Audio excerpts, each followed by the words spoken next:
Good morning everyone. Welcome to Vyas academy online classes. विषय संस्कृत। जिस तरह हम अंग्रेजी भाषा का अध्ययन करते हैं, हिंदी भाषा का अध्ययन करते हैं, उसी तरह से हम संस्कृत भाषा का अध्ययन करेंगे।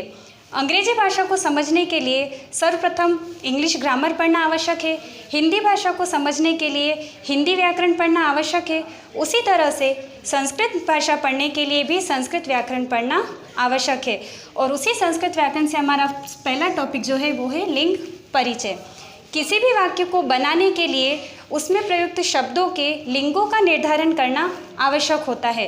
अब उन शब्दों में हम लिंगों का निर्धारण कैसे करते हैं वो हम इस लिंग परिचय में पढ़ेंगे।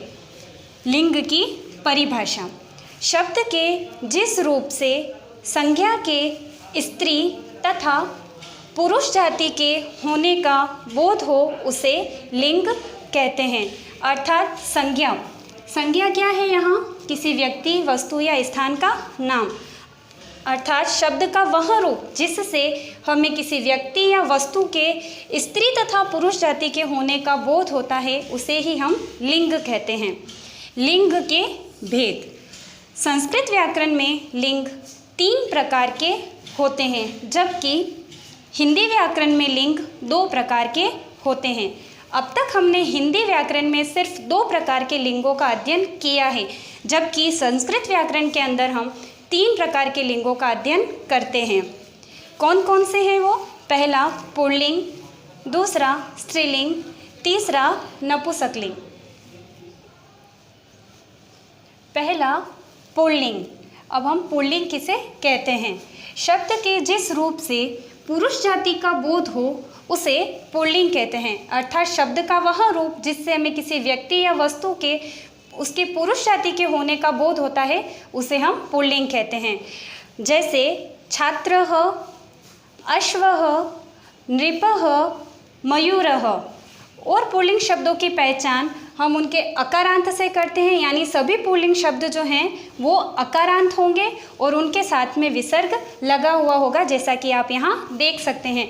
चारों ही पुल्लिंग शब्दों का अंत जो है अकारांत है और उनमें विसर्ग भी लगा हुआ है। दूसरा है स्त्रीलिंग। शब्द के जिस रूप से स्त्री जाति का बोध हो उसे स्त्रीलिंग कहते हैं। अर्थात शब्द का वह रूप जिससे हमें उस शब्द के स्त्री जाति के होने का बोध होता है उसे हम स्त्रीलिंग कहते हैं। जैसे महिला, नौका, कन्या, मूषिका।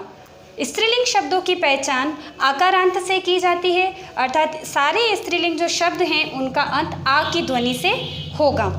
तीसरा नपुंसकलिंग।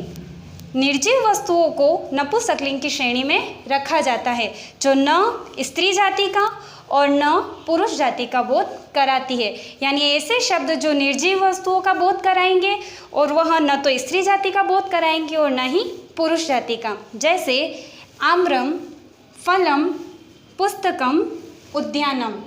नपुंसकलिंग शब्दों की पहचान उनके पीछे लगे हलंत से होती है, अर्थात सभी शब्दों में हम म हलंत लगाएंगे। इस तरह से शब्दों में लिंगों का निर्धारण किया जाता है। यहाँ हमने अभी यहाँ देखा। मिलते हैं अगले वीडियो में। धन्यवाद।